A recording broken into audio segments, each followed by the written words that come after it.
Martinique, maman.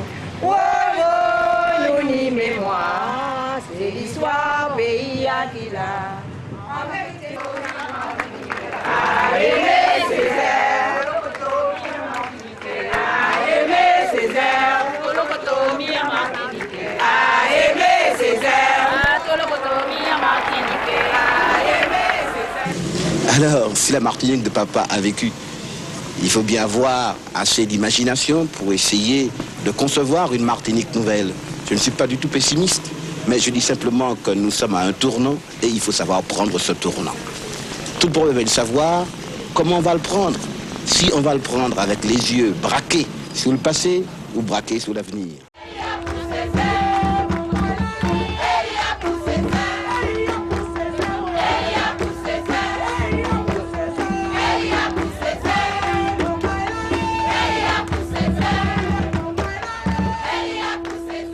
Le plus petit canton de l'univers est significatif de l'homme tout entier et de la civilisation tout entière. C'est ainsi que je conçois la Martinique. Je ne fais aucun nombrilisme, je ne ramène pas tout le monde à la Martinique, mais en tout cas, il se passe là, je trouve, qu'il y a là quelque chose, une part de l'aventure humaine qui me paraît extrêmement importante. Mais quelques milliers d'hommes déportés dans une île lointaine et qui refont en manière une culture, une civilisation. Qui sommes-nous? Et pas seulement que sommes-nous. Nous nous posions la question avec angoisse. Je suis un être de solitude et c'est par le mot que j'établis la communication. Pas seulement la communication banale, l'échange mondain, mais la communication d'abord avec moi-même, quand je ne sais jamais avant d'avoir dit ce que je suis. La communication avec une terre, singulièrement terre antillaise, et puis la communication avec l'univers. Mais tout ça, ça se fait par le mot, qui me précède dans ma vérité. Et tout cela, je le dis dans ma poésie, et c'est pourquoi ma poésie est obscure. Parce qu'elle emporte des grands lambeaux de moi-même, du monde et de l'univers. Je m'apparais, quand je fais un poème, un petit peu comme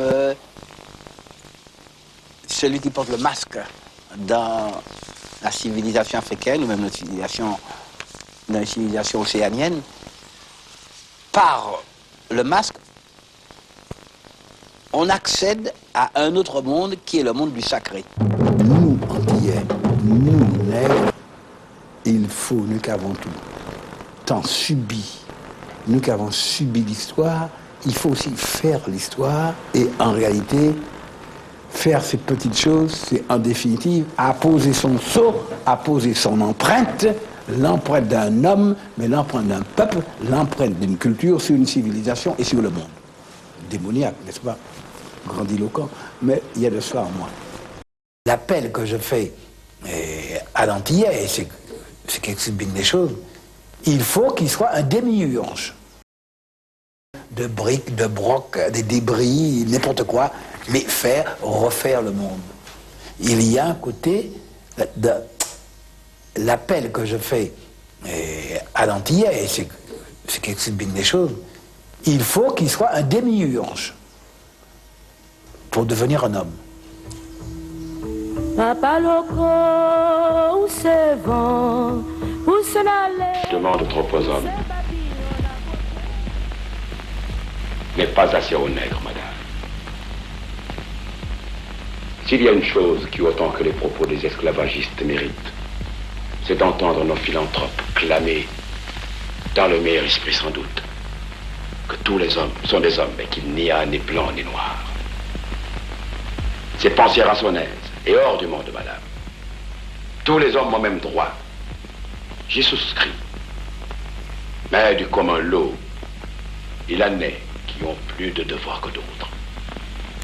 Là est l'inégalité. Une inégalité de sommation. Comprenez-vous?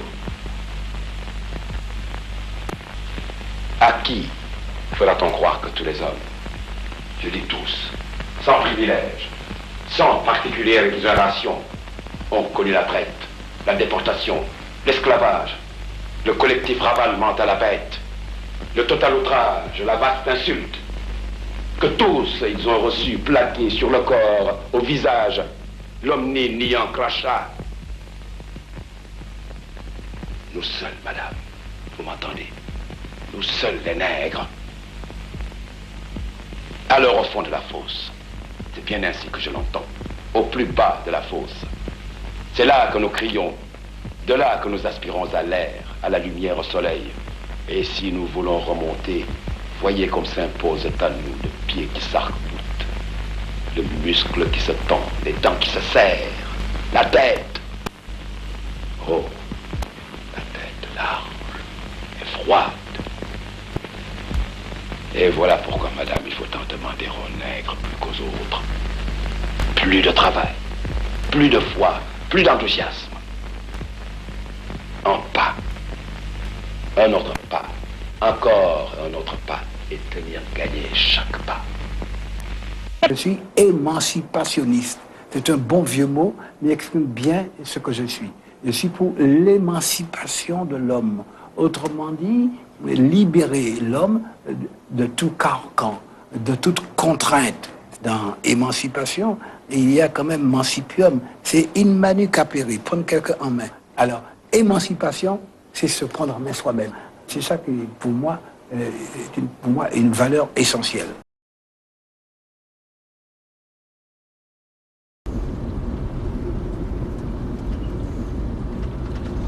C'est un pays, un peuple que j'aime. Je sais comment il est né. Je sais comment il a vécu. Les difficultés qu'il a rencontrées. Les difficultés que nous avons à vaincre pour l'épanouissement de ce peuple. C'est ça qui est la chose capitale pour moi. C'est mon peuple. Je suis de ce peuple. Nicole, est-ce que c'est difficile de travailler avec le maire de Fort-de-France? Difficile, non, pas vraiment, parce que c'est un homme qui est tellement simple, tellement charmant, je dirais. Et non, c'est plutôt, quand on travaille avec lui, il faut pouvoir se donner entièrement, je crois.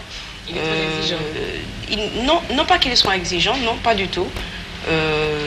Mais le travail même qu'il fait, le fait qu'il apporte beaucoup aux autres, qu'il se donne entièrement aux autres, toute la générosité que dégage sa personnalité, j'estime que pour l'aider dans sa tâche, pour lui apporter une meilleure collaboration, il faut pouvoir être totalement disponible, enfin, en partie. Alors vous faites des heures supplémentaires sans le problème des heures supplémentaires, pour moi, c'est un détail.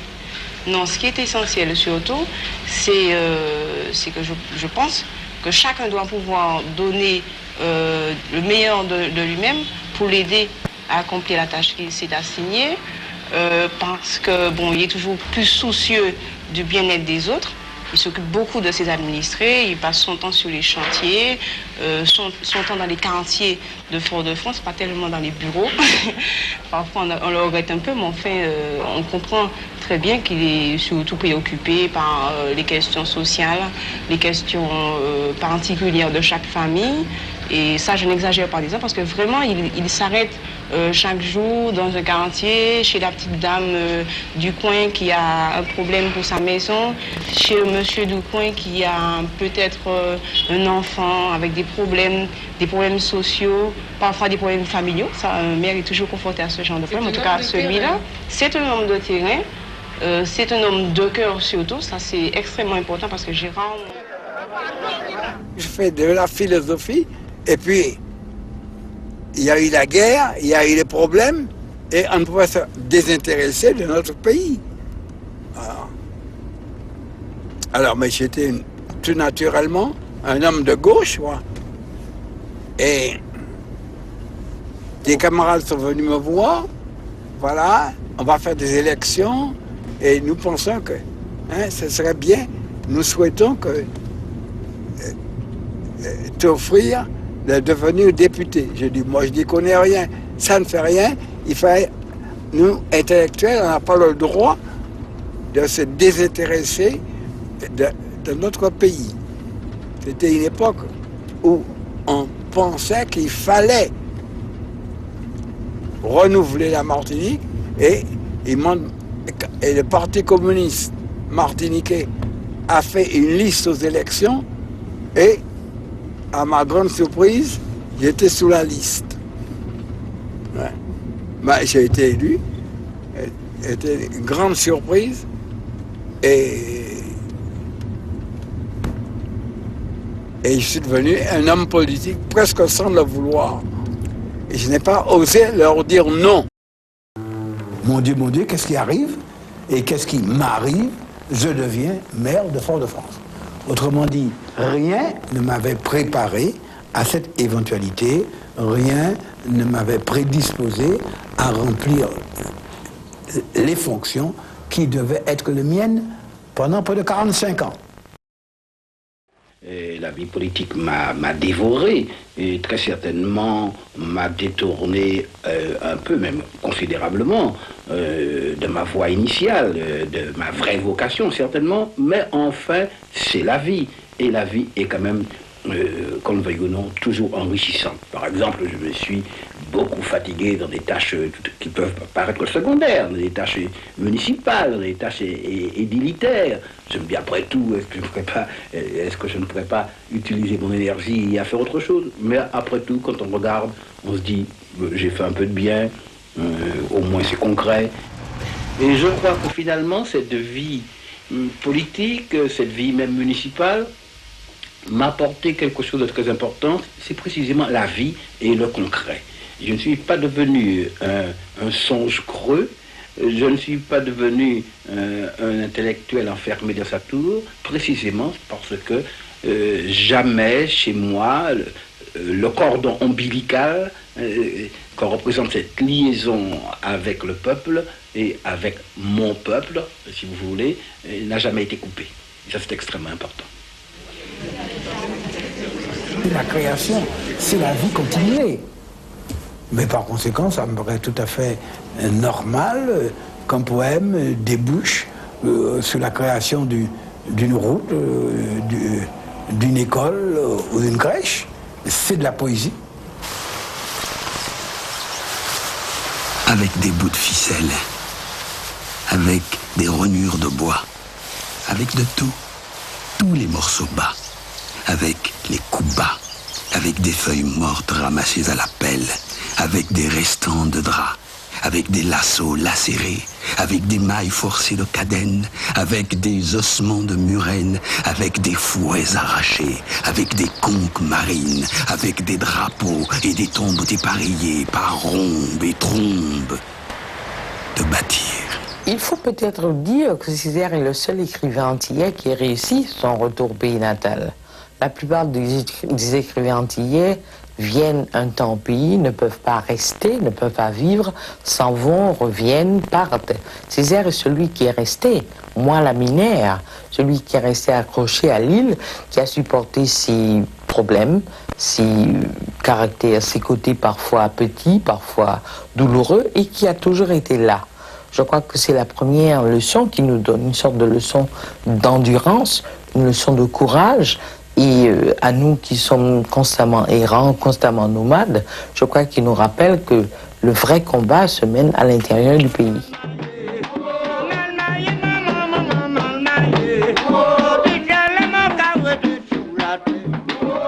Césaire a joué un rôle essentiel dans l'évolution du peuple martiniquais.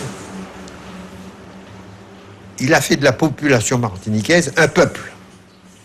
C'est-à-dire un groupe humain avec une histoire, avec une culture, avec une langue. Un peuple au même titre que le peuple breton, le peuple basque, le peuple catalan, etc., etc. Ce qui ne veut pas dire que nous voulons l'indépendance. Nous sommes très bien dans la nation française, avec ce groupement de peuples qui partagent les mêmes obligations au point de vue légal. Il appartient à toute nation, à tout peuple, le droit de disposer librement de lui-même. Et ça, j'y crois profondément. Bon. Ceci étant dit,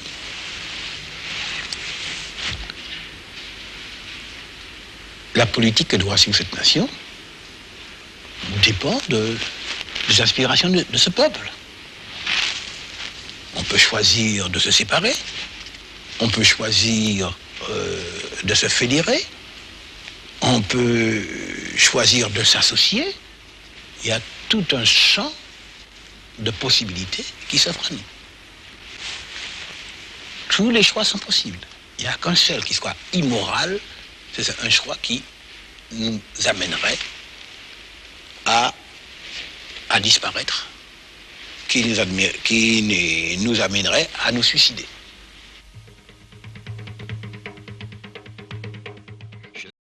L'indépendance, comment y parvenir? Certains indépendantistes la font dépendre d'une très hypothétique révolution. D'autres indépendantistes nous déclarent pas d'élection. Les élections, c'est du bidon. Soit. Mais alors, si vous ne croyez pas aux élections, il ne vous reste qu'une solution, messieurs. Une seule. Et il faut faire vite, c'est l'insurrection. En bref, et vous l'avez compris, l'indépendance ne se donne pas. Ça se prend, ça s'arrache, ça se paye en sang et en cadavre. Et je vous le demande, la Martinique est-elle prête à payer ce prix-là? Ça passera, les statuts, les petits arrangements juridiques. Est-ce qu'on se battra pour ça? Non. Si demain, on nous affirme que l'indépendance nous apportera plus de liberté, plus de prospérité, plus de sécurité, plus de responsabilité, oui. Mais s'il s'agit simplement de refaire une petite Haïti dominée par un petit nombre d'hommes, dominés par la volonté de puissance, eh bien je réponds non. Parce que là, il ne s'agit pas d'émancipation. Je veux d'un plus pour notre pays et non pas de moins.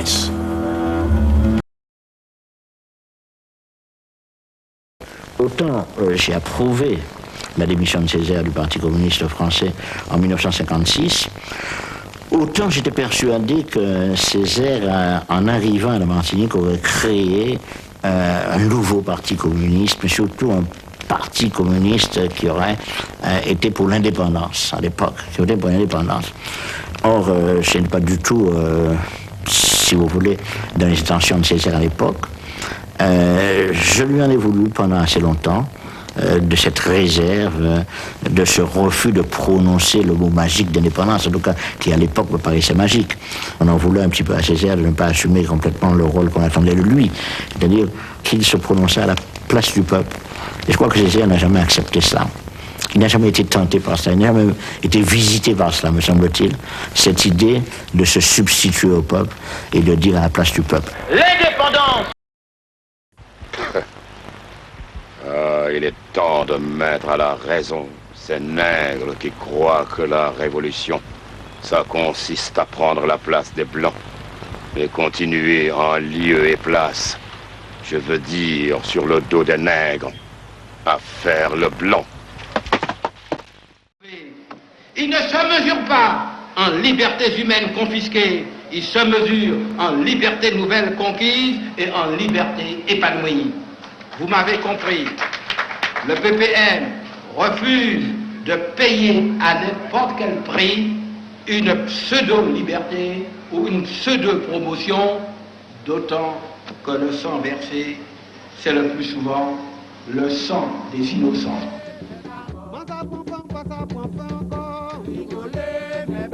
Aujourd'hui, moi, bon Dieu, faites attention. Rigolez, mais pas bon. Ils auraient un coup de pied, ils tiennent aussi. Pour moi, ça n'a pas beaucoup de sens de dire indépendantiste ou autonomiste. Ce qui m'intéresse profondément, c'est le contenu et ma finalité première, c'est l'émancipation de l'homme. Dis-moi dans quelle mesure tu m'émancipes et je te dirai si je suis pour ou je suis contre. Beaucoup de gens se sont imaginés que l'on pouvait opposer Aimé Césaire et Frantz Fanon. J'ai toujours considéré Fanon comme un compagnon de pensée, et plus, ce qu'on oublie souvent, c'était un poète. On oublie le Fanon poète. Et il faut le dire. Eh bien, ça, c'est aussi un lien entre nous. Et je reste fidèle à la pensée qui m'inspirait à l'époque. Je t'énonce Fanon, tu rayes le fer, tu rayes le barreau des prisons, tu rayes le regard des bourreaux, guerrier silex, vomi par la gueule du serpent de la mangrove. Tout ce que je peux vous dire sur Fanon et Césaire, c'est peut-être surtout axé sur ce que Fanon m'en a dit lui-même. Puisque j'ai pu le rencontrer à Rome, il était déjà à cette époque-là engagé dans le FLN, il se trouvait toujours entre Tunis et le maquis algérien. Eh bien Fanon, quand on l'interrogeait sur Césaire, reconnaissait qu'il avait été évidemment très affligé par le oui au référendum de Gaulle, n'est-ce pas, que Césaire avait fait voter peu de temps auparavant à la Martinique. Mais ça ne remettait absolument pas en cause son amour profond pour Césaire. Ça avait été son professeur, ça avait été son guide, ça avait été le révélateur de sa propre vocation de militant. Et il le reconnaissait toujours. Il savait bien que Césaire ne pouvait pas faire la révolution à la Martinique.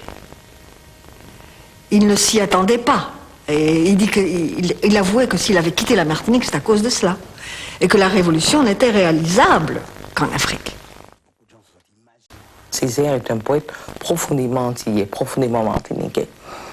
Donc, cette tension entre ce qu'il est, la manière dont nous le voyons aux Antilles, c'est-à-dire surtout comme un député, le maire de Fort-de-France, un homme qui a des responsabilités à l'échelon local, cette tension entre son œuvre politique quotidienne et son œuvre poétique, je crois que c'est seulement un Antillais qui pouvait en avoir conscience et attirer l'attention là-dessus.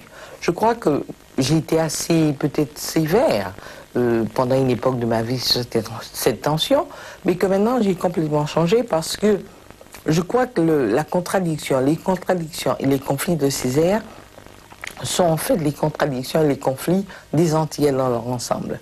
Je crois que nous pouvons avoir des discours très durs sur la France, par exemple réclamer l'indépendance, mais quelque part être terriblement attaché à ses valeurs françaises et avoir intégré dans la culture une grande part des valeurs culturelles françaises.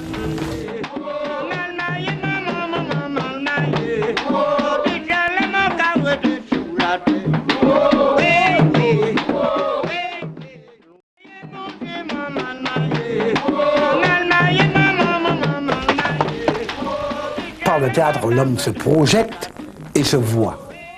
Voir, se voir, et se voir pour se comprendre et pour s'appréhender. Rien n'est plus épouvantable qu'un homme qui en arrive à se mépriser lui-même et à se haïr lui-même. Mythologie du colon que l'on a bien connu à la Martinique, on a même réussi à en convaincre certains Noirs, ce qui est le comble de l'aliénation. J'ai pensé qu'il y avait un message à transmettre de manière plus large et plus accessible par le théâtre que par la poésie. Ça m'a paru la forme la plus adaptée à cet événement formidable qu'est la décolonisation des années 58-60. C'était ça le grand événement. Et bien entendu qu'il ne pouvait pas ne pas solliciter mon attention et ma réflexion. Des années, j'ai courbé la tête. Des années, j'ai accepté. Tout accepté. Des coups de pied au cul, ton ingratitude, des insultes, pire encore que tout le reste. Ta condescendance et ton paternalisme. Mais maintenant, c'est fini. Fini, tu entends? Oui, bien sûr, pour l'instant, t'es encore le plus fort, mais ta force, je m'en fous. Comme je me fous de tes chiens, de ta police et de tes inventions. Et tu sais pourquoi je m'en fous? Si tu veux le savoir, parce que je sais qu'un jour je t'aurai. Prospero, tu es un grand illusionniste, hein? Le mensonge, ça te connaît. Et tu m'as tellement menti. Menti sur le monde, menti sur moi-même, que tu as fini par m'imposer une image de moi-même. Un sous-développé, un sous-capable. Voilà comment tu m'as obligé à me voir. Et cette image, je la hais. Mais maintenant, je te connais, vieux con, et je me connais aussi. Et je sais qu'un jour, mon point nu, mon seul point nu, suffira pour écraser ton monde merdeux.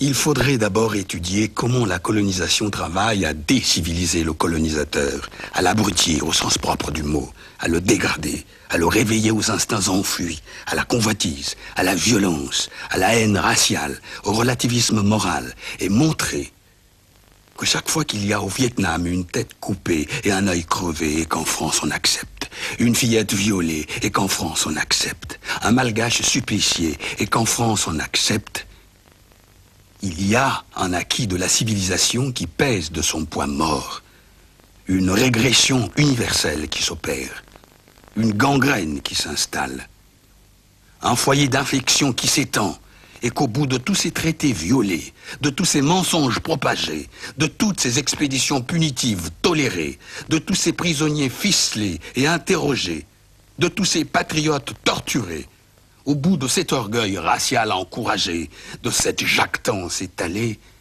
il y a le poison instillé dans les veines de l'Europe et le progrès lent, mais sûr, de l'ensauvagement du continent.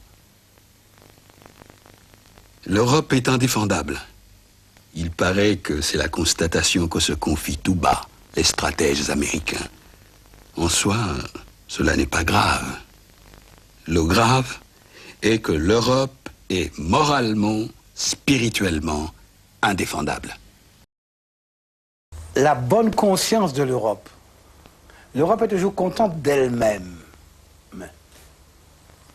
Elle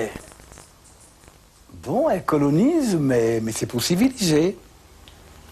Elle déporte les nègres, mais c'est pour leur permettre à un stade supérieur de civilisation. Et finalement, ils sont plus heureux dans ces colonies antillaises que dans leur Afrique barbare.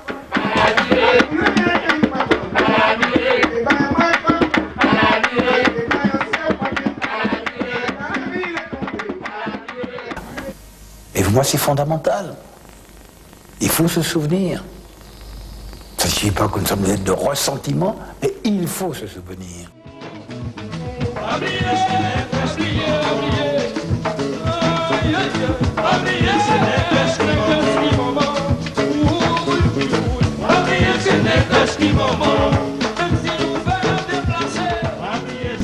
Alors bon, ça fait bien, on peut se réclamer des Caraïbes.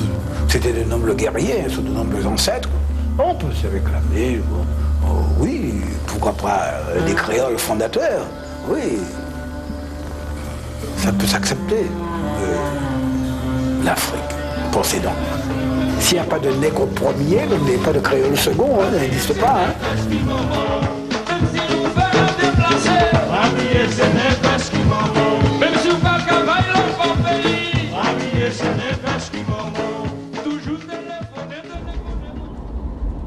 Moi, j'étais communiste ou communisant, mais martiniquais et nègre. C'était ça la rupture. Je ne pouvais pas me contenter d'être un sous-parti français et dominé par le français. C'était presque une sorte de colonialisme politique. Et nous, mais nous avions nos idées, notre philosophie, notre idéal. Ça se rencontrait. Et il y avait aussi des divergences. On n'avait pas les mêmes préoccupations. Que l'on me permette de penser plus particulièrement à mon malheureux pays, la Martinique. J'y pense pour constater que le Parti communiste français est dans l'incapacité absolue de lui offrir une quelconque perspective qui soit autre chose qu'utopique. Que le Parti communiste français ne s'est jamais soucié de lui en offrir, qu'il n'a jamais pensé à nous qu'en fonction d'une stratégie mondiale au demeurant déroutante. Il faut être très franc et dire que le parti, dans son immense majorité, était resté très occidental, avec une très grande fraternité à l'égard des luttes des peuples du tiers-monde, mais avec peut-être cette tendance à considérer que la bataille essentielle se jouerait en Occident, se jouerait entre la classe ouvrière occidentale et ses adversaires.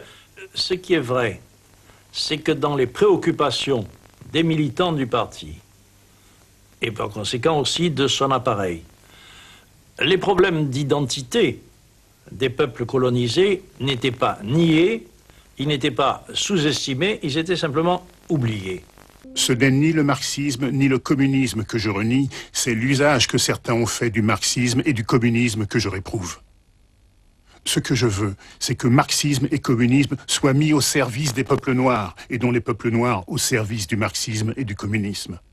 Que la doctrine et le mouvement soient faits pour les hommes, et non les hommes pour la doctrine ou pour le mouvement.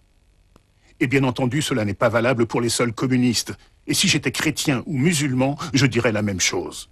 Qu'aucune doctrine ne vaut que repensée par nous, que repensée pour nous, que convertie à nous. En bref, nous considérons comme de notre devoir de conjuguer nos efforts à ceux de tous les hommes épris de justice et de vérité pour bâtir les organisations susceptibles d'aider de manière probe et efficace les peuples noirs dans leur lutte pour aujourd'hui et pour demain. Dans ces conditions, je vous prie de recevoir ma démission de membre du Parti communiste français.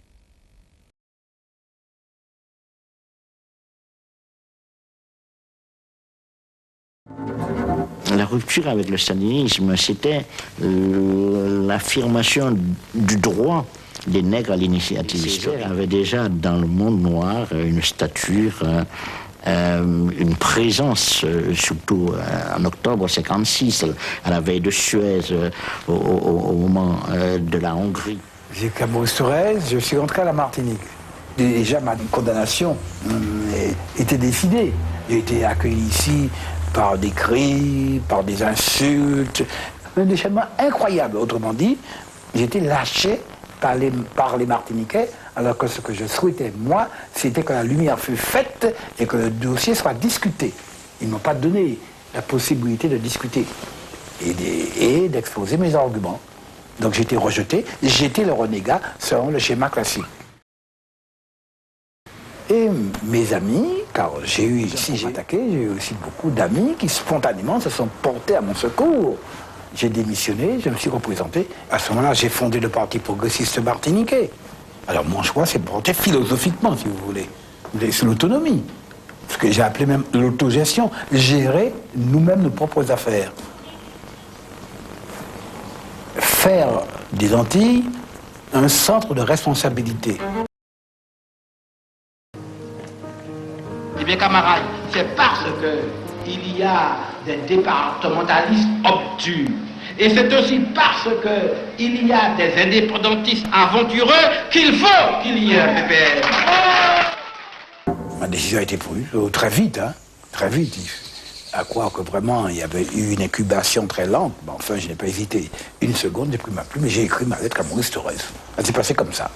Très vite, ça n'a pas fait l'objet de débat ni de délibération. Je n'avais averti aux personnes. Je me libérais et je libérais ma conscience. Je considérais que j'avais des amitiés, j'avais l'amitié d'André Breton. J'ai continué à avoir André Breton. Je voulais conserver entièrement ma liberté d'action, sur des voies qui je voulais. Je voulais pouvoir fréquenter les gens de présence africaine, il paraît que c'était très mal vu. On considérait ça comme une sorte de démarche petite bourgeoise. Bon, et pour moi, c'était fondamental. Et en premier lieu, Louis Aragon. C'était vraiment le dictateur aux lettres communistes françaises.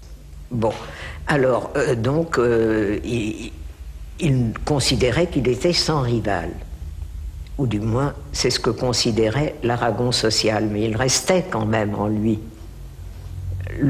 l'ancien poète surréaliste qui s'était plié aux mots de la tribu, qui s'était plié au rythme et au chant qu'on attendait de lui. Et il entendait bien, il voyait bien que Césaire, lui, ne s'était pas plié, et que pourtant la poésie de Césaire, c'était la chair même d'un peuple en lutte et d'une souffrance qui se disait. Au nom du parti.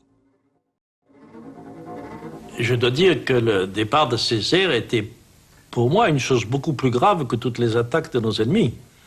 Précisément parce qu'il apportait une force et il apportait une note dans cette symphonie de la lutte commune qui me paraissait irremplaçable, sa force sonnante de poète. Mais aussi, il faut dire que le moment, quand je dis, toi aussi tu as choisi ce moment, c'est un moment dramatique. Et pour nous, ne pas avoir à côté de nous Césaire, c'était une très grande perte. Pour l'essentiel, je ne m'en repens pas.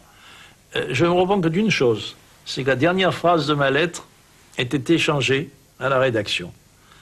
Il y est dit maintenant, un homme que j'estimais, je voudrais ne pas dire adieu. La formule exacte, je m'en souviens, était à un poète que j'aime, je voudrais ne pas dire adieu. À travers la critique qu'on pouvait en faire, on doit le sentir, il n'y avait pas seulement l'amour pour l'homme, qui était Césaire, mais il y avait aussi le sentiment qu'il y avait quelque chose de prophétique à travers l'appel qu'il faisait à cette époque.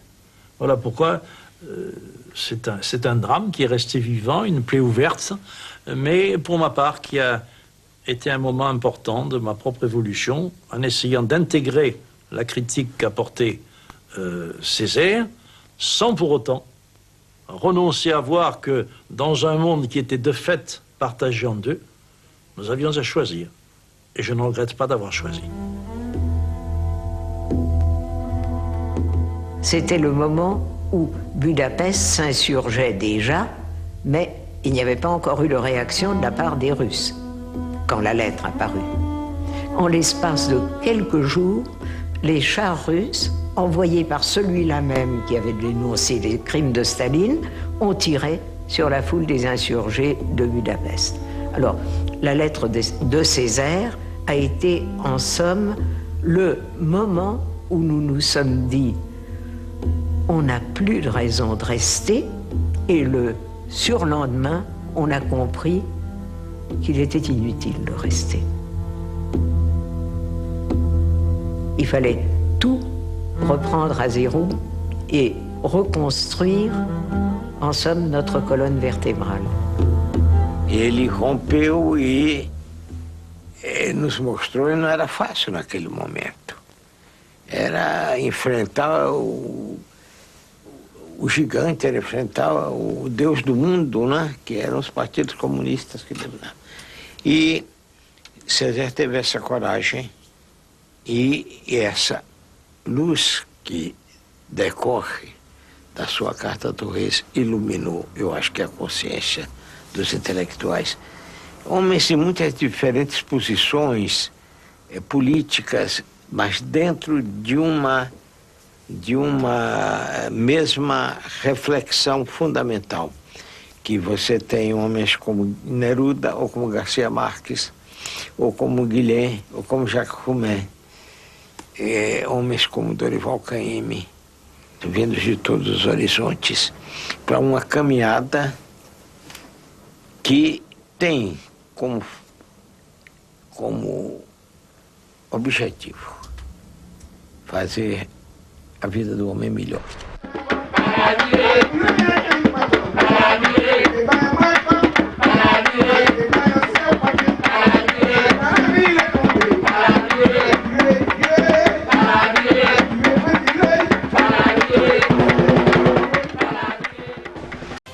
Vous savez qu'au Moyen-Âge, on conseillait surtout aux prêtres qui avaient des doutes, et surtout n'allez pas à Rome. Parce que quand on va à Rome, on revient Luther. Eh bien oui, mais moi j'ai été à Rome, c'était le Parti communiste, et c'était Moscou. J'ai vu de près la machinerie du parti, dont je n'étais pas dupe. On va dire que ici ils entraient très humblement, un peu comme on entre en religion, en sachant très bien qu'il y a beaucoup de choses qui me séparaient de l'esprit du parti. Autrement dit, que j'étais un petit bourgeois, en plus un petit bourgeois colonial, et que j'avais beaucoup à faire pour devenir un bon communiste. C'était une adhésion que j'ai voulu totale, fondée sur la philosophie, sur la raison et aussi sur le sentiment.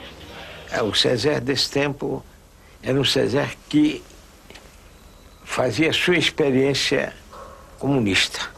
Uma experiência que todos nós praticamente fizemos, os intelectuais do continente dito latino-americano, não tão latino-americano quanto africano. Todos nós pensávamos que a nossa trincheira de luta melhor, naquela época, era o Partido Comunista. Era aquela que nos dava a maior possibilidade de modificar a situação das sociedades para fazê-las menos injustas, menos más, menos cruéis, mais fraternas, mais justas. Nós fomos vê-lo, Pablo Neruda e eu, na rua Michel-le-Prince. Ele habitava ali, para discutir sobre problemas ligados à América Latina e ao Norte-Sul. Foi no ano de 48, se não me engano, na preparação do Congresso, do primeiro Congresso de Intelectuais pela Paz, primeiro e único, primeiro Congresso de Intelectuais pela Paz que se reunia em Wrocław, na Polônia. Il y avait eu en Pologne, à Wrocław, un congrès international des intellectuels pour la défense de la paix et de la liberté de circulation des idées. Le chef de la représentation soviétique, qui était le président de l'Union des écrivains, a pris la parole et a dénoncé la littérature et l'art décadent. Alors nous étions absolument atterrés. Et alors, je me rappelle qu'on a passé toute la nuit au bar de l'hôtel où se déroulait le congrès avec Picasso, Éluard, Césaire bien sûr, et quelques autres, à parler de ça. Et Césaire, alors, il y avait quelque chose qui l'avait particulièrement frappé dans ce réquisitoire, à juste titre, et il disait, tu te rends compte, il dénonce le jazz, mais le jazz, c'est la musique du peuple noir, c'est la musique de mon peuple.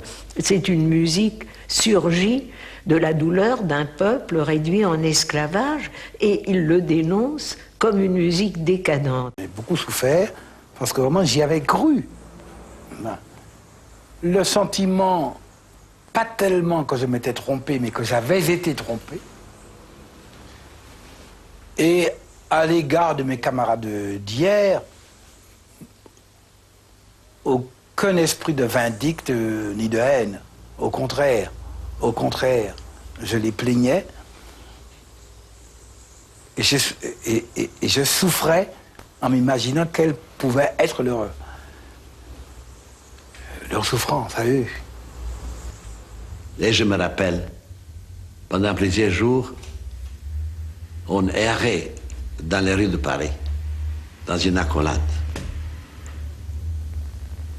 Cette souffrance a enrichi, a approfondi, a amplifié sa décision pour lutter dans le cadre non seulement de la race noire, non seulement de ceux et pour ceux des Blancs qui soutenaient une telle attitude, un tel mouvement des Noirs, parce que c'est ça Césaire. Ce n'est jamais un cri seulement pour lui. Ce n'est jamais le cri pour seulement les Noirs. C'est le cri pour tous les hommes du monde.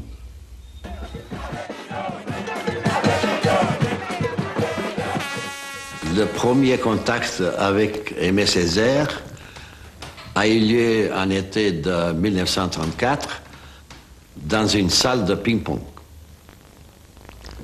N'ayant pas d'argent, je descendais aux heures du restaurant, du déjeuner, dans cette salle, parce que j'étais gêné que les gens me demandaient pourquoi je n'allais pas au restaurant. Et je rencontrais là, dès le premier jour, Aimé Césaire. Nous avons compris que c'était la même raison de descendre dans la salle de ping-pong pendant les heures du déjeuner. On n'avait pas d'argent. Cette pauvreté Et puis ensuite, lui qui commençait à me raconter de la misère à la Martinique, et moi qui lui racontais de la misère de Dalmatie, où j'étais né, à Šibenik. Šibenik avant la Deuxième Guerre, donc c'était la Croatie sous une forte domination de Belgrade. Il y eut tout de suite un lien de compréhension et d'amitié entre nous deux. Et puis ensuite, une troisième personne a apparu, c'est Senghor, Léopold Sédar Senghor, qui nous rassemblait tous les soirs pour nous parler d'Afrique. Je prends le tramway à la porte d'Orléans. Je prends un autre tramway pour arriver au 5e arrondissement. C'était ça à l'époque. J'arrive au lycée Louis-le-Grand, à la rue Saint-Jacques, et je sors. Et ça s'est très bien passé. Et en sortant du secrétariat, je vois un petit homme noir, en blouse grise, une ceinture autour des reins, au bout de laquelle une ceinture de ficelle, au bout de laquelle pend un écrit heureusement vide. Je le regarde, il me regarde, je marche à lui. Alors je lui dis, où c'est lui qui marche à moi? Alors bisous, comment t'appelles-tu? Aimé Césaire de la Martinique. Et toi? Je suis Léopold Sédar Senghor, je suis de Dakar. Alors, il me donne une embrassade, bisous, tu seras mon bisou. Avec Senghor, nous avons beaucoup parlé, nous avons les mêmes problèmes. Un nègre, un homme de couleur, l'Afrique, les Antilles, c'est très important pour moi. Et il est devenu député un peu MRP, un peu socialisant. Moi, communiste, mais assez bizarre.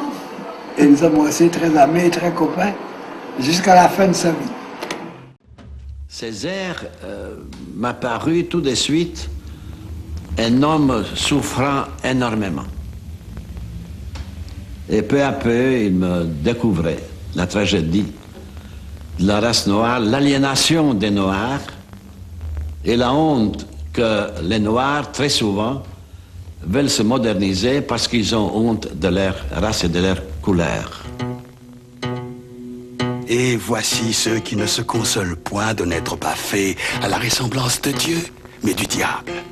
Ceux qui considèrent que l'on est nègre comme commis de seconde classe, en attendant mieux, avec possibilité de monter plus haut. Ceux qui battent la chamade devant soi-même. Ceux qui vivent dans un cul de basse-fosse de soi-même. Ceux qui se drapent de pseudomorphoses fières. Ceux qui disent à l'Europe, voyez, je sais comme vous faire des courbettes, comme vous présenter mes hommages. En somme, je ne suis pas différent de vous. Ne faites pas attention à ma peau noire. C'est le soleil qui m'a brûlé. Et il y a le maquereau nègre, l'ascari nègre, et tous les zèbres se secouent à leur manière pour faire tomber leurs zébrures en une rosée de lait forêt. Qui sommes-nous? Et pas seulement que sommes-nous? Nous nous posions la question avec angoisse. Notre idée, ce n'était pas du tout un rejet de cette culture que l'on nous apportait. Au contraire, nous en étions friands. Mais avec cette idée, notre idée essentielle, c'était nous enrichir de cette culture. Et la formule que nous employions à cette époque-là, c'était assimiler, comme on assimile la nourriture, assimiler pour s'enrichir, assimiler pour s'en nourrir, donc assimiler et non être assimilé, mais non pas pour être conquis et être dominé. Mais bon, j'étais sous les bancs d'école normale, j'ai lu tout ce qui me tombait sur la main, je revois comme mon ami Senghor se baladant aux arbres de Luxembourg avec 2 Proust sur les bras. Mais j'ai lu Anne Breton, j'ai lu Aragon, j'ai lu Benjamin Perret, mais j'ai lu aussi Claudel. Donc j'ai lu l'essentiel de ce qu'un honnête homme de l'époque pouvait lire. Et puis très vite s'est posée à moi une question qui était une question philosophique. Il y a toujours ce vieux proverbe africain qui me revient. Quand tu ne sais pas où tu vas, rappelle-toi d'où tu viens. En me souvenant d'où je viens, je retrouve quoi? Je retrouve la négraille, je retrouve l'habitation, je retrouve la rue Cazenègre, je retrouve mon histoire. C'est ça que j'ai retrouvé et ça qui m'a toujours guidé. C'est ça qui était pour moi fort. On avait besoin de respirer, on avait besoin d'air. Il fallait rouvrir les fenêtres. Eh bien, c'est tout cela, bon, être soi-même et en même temps, retrouver le monde. Il fallait faire retentir le grand cri nègre. Je crois qu'il y a eu de ça. Contre le silence, contre le bâillonnement, il fallait témoigner, il fallait dire et en même temps poser les jalons d'un monde meilleur, les jalons de demain.